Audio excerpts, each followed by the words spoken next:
Good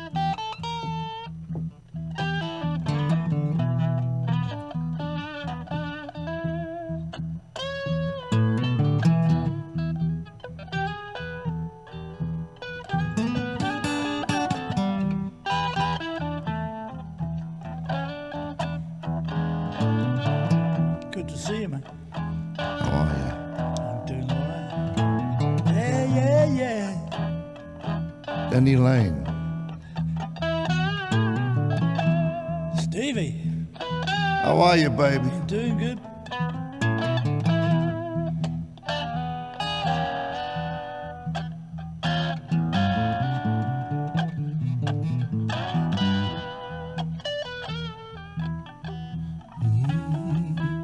All right.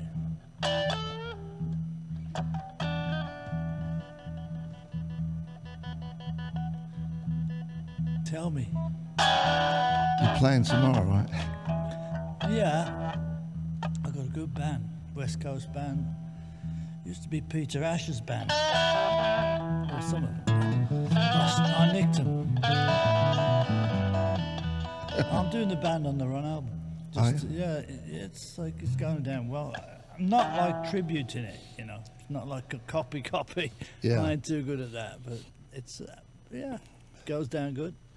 Did you write much on Band on the Run? Or Not really, you know. I mean, he didn't really like co-writing, did he? Sir. It wasn't so much that. It's just that he, you know what he's like. He's always writing. That's the way it is. And I wasn't. I mean, the Moodies I wrote a bit in that first album. And then I came to Wings just being like a backup, you know, bit of playing a bit of everything, like a bit of piano, a bit of bass. And I was just there for that. But he tried to talk me into writing. And I did write a song on the album called No Words, which is 2 songs which we put together. Yeah. It was his idea to put it together into one song. No words? Yeah, no words. So there's no words on it? No. It's an instrumental. I wrote all the lyrics on it. Nice one. So how did you get that gig? Did he contact you to be in Wings?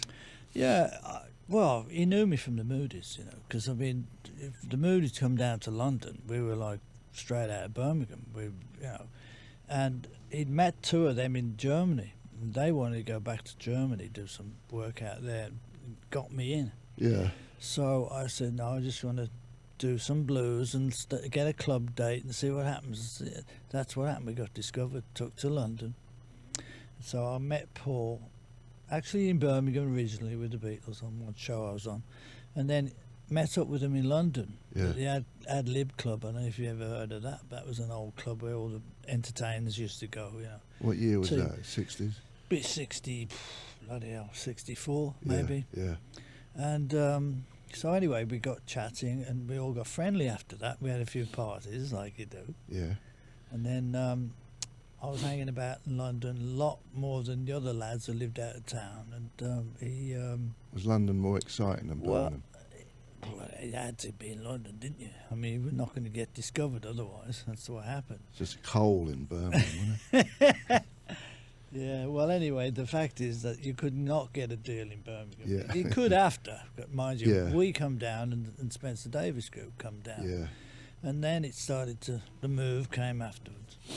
And I always remember seeing you, there's these old videos you can get on YouTube, the NME concert where you're singing Go Now. Right, Do you know the one I mean? Of course I do. It's black and white, Jimmy Savile and all that stuff. Exactly. Oh, don't say his name around I here. know. So anyway, that was the mood. And I always remember Mike Pinder played the bum note. Sorry, Mike. He saw his eyes go like this. Yeah. But yeah, you know, it was good days for sure. I mean, everybody was in town at the same time. Yeah. It was short-lived with Moody Blues for you, though, right? A couple of years. You got to remember, it was a year before we even went to London. Yeah. You know, in blues clubs, doing all that. Yeah. And we were originally doing blues stuff, and then we backed up Sonny Boy Williamson a bit. Yeah. And then started doing our own writing and listening to other stuff, of course. I mean, we get people coming from America with records and Sure. just getting another set, really. Did you start the band with the Moody Blues? Yeah. So you all got together. Oh yeah. Together. So you were there from the Exactly. beginning. Exactly. Yeah. Yeah, I mean, I had a band. I was doing all right, my own band, Yeah. Birmingham, but they didn't want to turn professional. Simple as that. And so I did. In fact, the drummer was Bev Bevan, who went with ELO after that because he was well upset when we got a #1 hit and he's sitting at home like twiddling his thumbs. Well, why would you not want to go professional living in Birmingham? Well, this is the thing. They all had jobs. Like, what were they doing? Well, I mean, Phil. Milkman? Phil, the Ackroyd, his name was, the rhythm guitar player. He worked in the bank. Somebody else had another. You know, they just had jobs. It was for a lot of people. It's too much. Yeah, it is. To give up a steady job and Big. not know what's going to happen. I know that, but that's the biggest mistake you can make. Of course, as you know. of course, you got to take You gotta chances. do it, haven't you? You and gotta get nowhere if you don't take any chances. You don't. Well, that's what we did. So, anyway, so Paul, we used to knock about and go and see bands and stuff. And, you know, met a lot of people with him, Dylan and the Byrds and people like that, and who came to England to be discovered. Yeah. You know, a lot of them did. Not Dylan, he was already doing the Albert Hall. Yeah, But a lot of them did. They came over. yeah, So we would go out and see them people. Jimi Hendrix was one of the people we saw, and I knew Noel and I knew Mitch, you know, his band. So I got friendly with him for a bit, and then there's a lot of bluesers in London I knew, Zoot Money and Chris Farlow. yeah. Remember Chris Farlow? Of course I did. He's got the military shop down in Islington. Exactly. Does he still have that? He still does all that. With all the he Nazi cracks me gear. up. He cracks me up.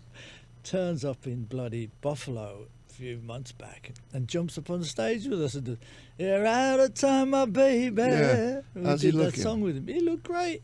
He sounded good. Well, he's a bit hefty. But Yeah, he had that was a hit. His version of Out of Time, right? It was. It was a yeah. good version. It was a great version. Had a lot of soul to it. We used to do it, but anyway, that's yeah. So he jumped up on stage. That was the scene in London. You know that Georgie Fame and It all was those- blues, right? It was blues, jazz, blues. Pop really hadn't come along at this No point. way. The Marquee Club was a bloody blues club. Yeah, And the last band that we played with at there, which took over, was The Who. They came in, like the young kids, the mods yeah. came in. But they even did a lot of bluesy They kind of stuff in the kind of beginning. sing. They did the Who same was that kind guy? of Who was that one guy? He was a jazz guy that Townsend really liked. not Wes Montgomery, but No. not, What's I don't his know. name? I don't know. Not George Benson. No. No. It'll come to me. Django. No, it was. I love Django Reinhardt myself. No, it was. Man, it'll come to me. But anyway, yeah, we all were into that stuff, and you know, we kind of did our own thing because, hey, we weren't black and we weren't bluesers, not Yeah. really. Yeah, But you know, we were good actually because we had our own sound. And it's funny enough, I bumped into Taj Mahal not long ago, and I played him this new single I've got out, and he was listening to it. He went, "You still got that sound?" And I went, "What do you mean?" Because what I didn't realise is they're just as into what we're doing as we were into them. yeah, Do you know what I mean? yeah. He went, "You've still got that English sound that we were all trying to get." I went, "Are you kidding me? Yeah. You're trying to do what we're trying to do, what you're Yeah. doing." Well, It there was a lot. amazing. There was a lot of give and taking back then from There was. America and It was English great. stuff. That's what we loved about it. There was no prejudice. There was no racism. No.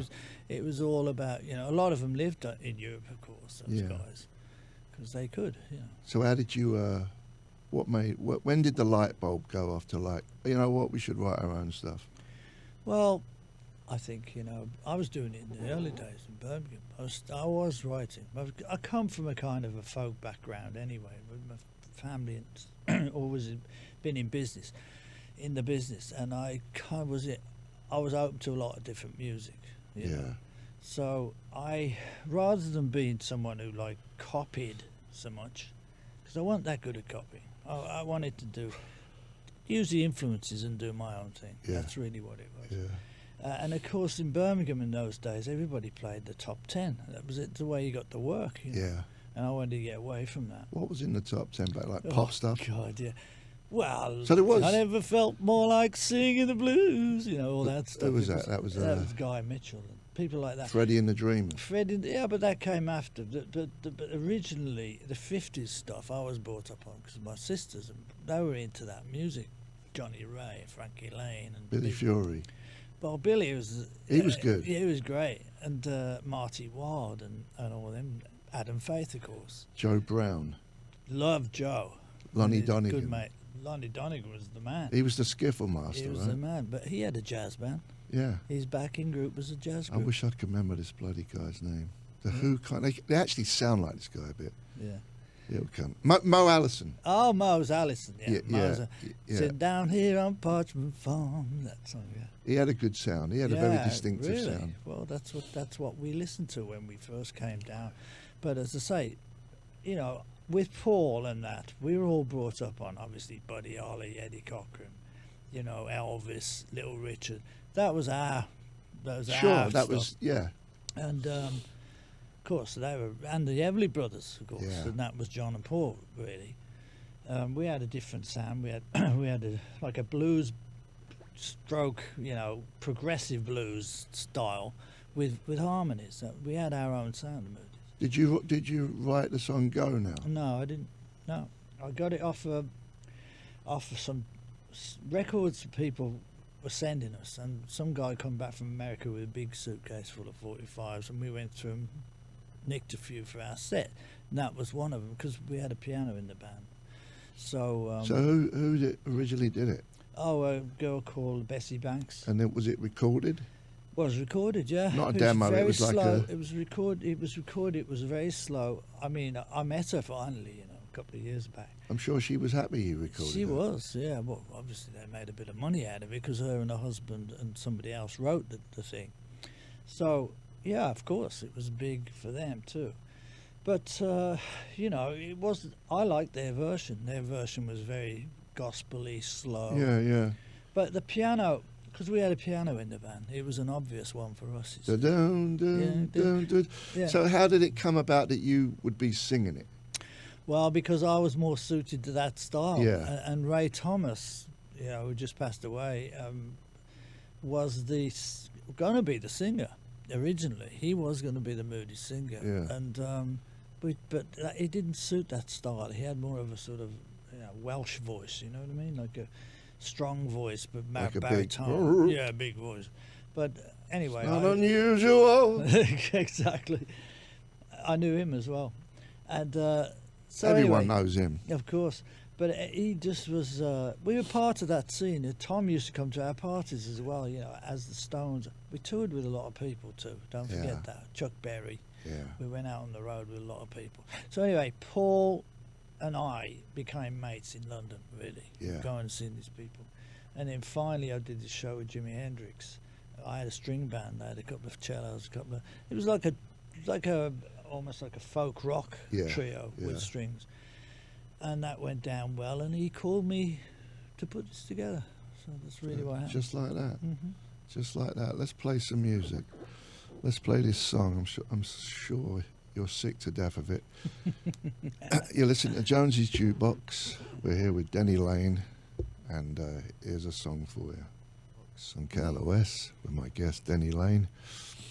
That was Tom Petty and the Heartbreakers. Before that was Rolling Stones, Out of Time. Did we play the Stones or did we play the other bloke? I don't even know. Moody Blues, Go Now. Yeah. Sung by Denny Laine. There you go. There you go. No mate. claim to fame. You got a gig tomorrow at where is it? Bogies. Westlake Village.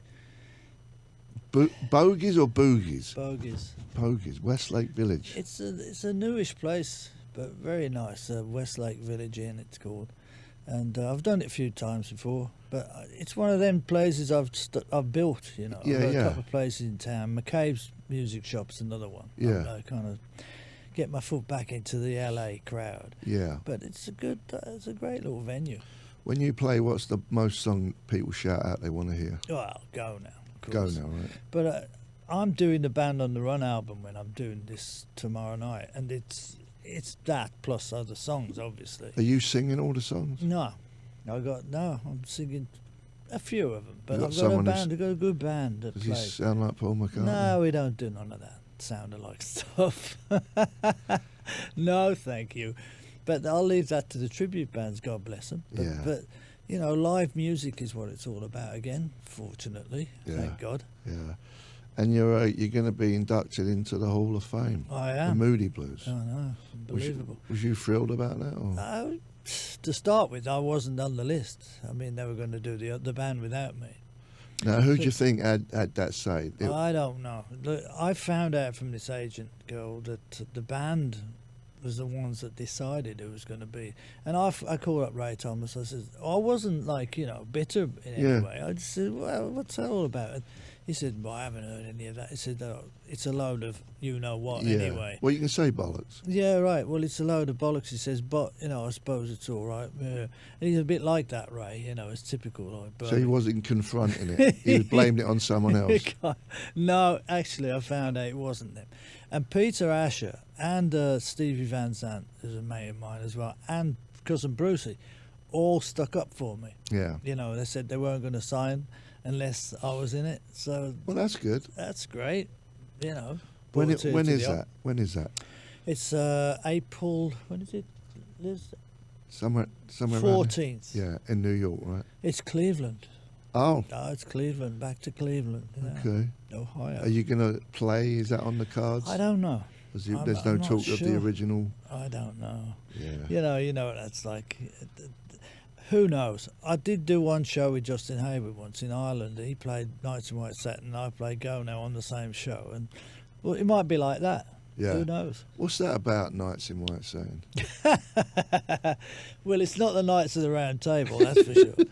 But yeah, it's a good song. And you mentioned Lonnie Donegan earlier, right? Yeah. Well, funny enough, they found Justin through Eric Burden, the Animals. He had a big, and he knew of him. And he was signed to Lonnie Donegan, Justin, as a songwriter, can you believe? And played guitar with Marty Wilde in his band. That was his original sort of resume. And then, of course, we found out later that Lonnie owns a lot of that song too. You know they do. And so it's a small world. Now, did you write Mull Kintyre? I did co-write that, yeah. I still put it down as Paul's song because he had the the chorus, which makes it to me. So you're not on the record? Oh yeah, as co-writer. Oh yeah, I am. Okay. Yeah, because I ended up next day we sat down and wrote all the verses and stuff, but the chorus was the selling point for me, and I just said to him, "That's got to be worth working on." It was up in Scotland because we were there. We got the pipe band in, local pipe band, and away we went. Is that what that means then? Scotland pipe bands. Well, Mull of Kintyre. The Mull of Kintyre. Kintyre is the county of Okay. Kintyre, and the Mull is a Scottish word for a It's peninsula. a haircut. You remember that? Short for mullet. Yeah, I like it. So, the Mull was a little tiny place, like in the middle of nowhere, nobody's ever heard of. Yeah. And then, of course, the song made it famous. It was a hit, right? It was slightly. Number one? Yeah. Mikey Harwood show, remember him? The Mikey Harwood show, Christmas, we did it in the studio with all the pipers come down from Scotland. They Yeah. all got completely drunk, Yeah. and it was fun. Yeah. That's great, man. That's great. What are we doing? We got to go visit commercials. We're going to visit the Duke. When we come back, we'll have a little jam. All right. Jonesy's Jukebox, KLOS with my guest, and didn't modulate. No. Well, see, the thing about Scottish pipes is obviously the drone is one note. That's it. But you can be utilised when you transpose. It was B. It was A for us, but B flat for them. So when they changed it up to the fifth to Halfway do the through whole the song. thing. Yeah, and they came in. It was amazing. Like Oh, they weren't in the song before the not modulation. No, for the first, it changes key after the second chorus. Yeah. Then the hairs on the back of the neck, because the pipes, made the song really for me. Yeah. And then because it modulated once, then we had to go down again for the next verse, and then modulate for the chorus at the end, so that it all fitted within their. They hadn't changed. They're just doing the same thing. They just kind of kept it there. Yeah. Interesting. Denny Laine is on the box. Jonesy's Jukebox. That was Wings, Mull of Kintyre. Yeah, lonely little place in the middle of Scotland. Loch Lomond. What was you doing every calling? Well, when the band started, Paula had a place up there for a long time and never went there. We have a load of acres. Well, a few, and then he bought another couple of farms next to it so we could have some privacy. Yeah. So we were away from everybody, and it was just getting down to it, just learning stuff and Nowhere jamming. to run. You had to get involved. Yeah, but it's the only way you can do it. You can't just go out into the public just like that after everything that he'd done, especially. You couldn't. So we had to start again. Yeah. It's hard doing that, but we were determined to do our own thing. Yeah. So, Okay, I'm going to play some chords. go on then. And you're going to follow.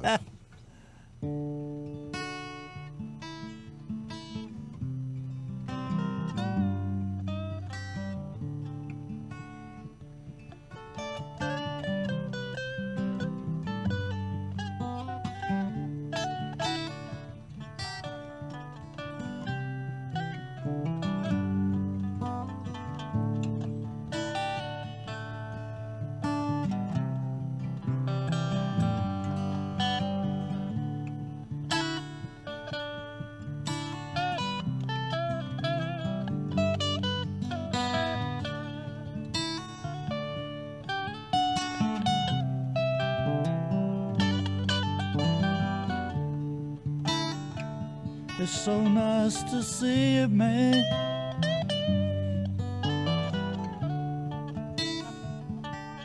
Nice to be here in this wonderful land.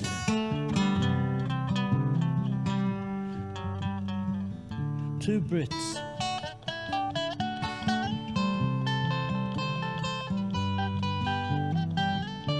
Do you support Birmingham Football Club? It's funny you should say that, yeah.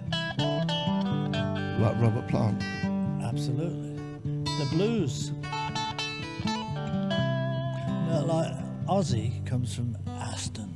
Aston Villa was the other football team.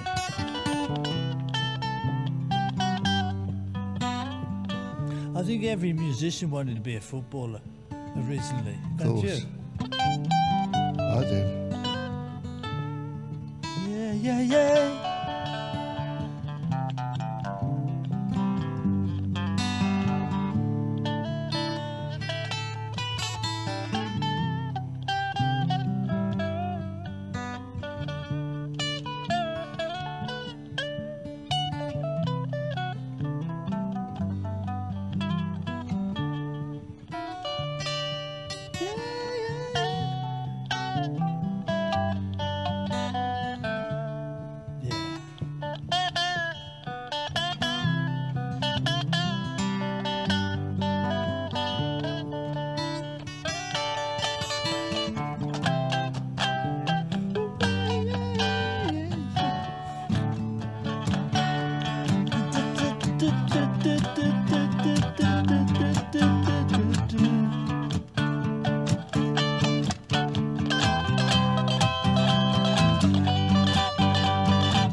Thanks for coming by. I loved it. Had a great time, Denny. It was nice to speak English. You know what I mean? I know what you mean.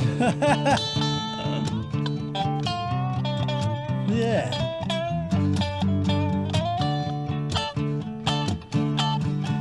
Oh yeah. Yeah. Time to go. Time to go. Time to go. Time to go. Time to go. Yeah. Time to go.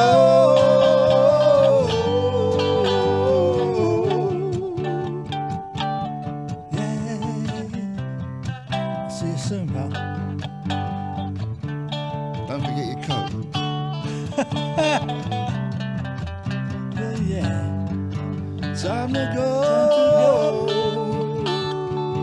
It's time to go.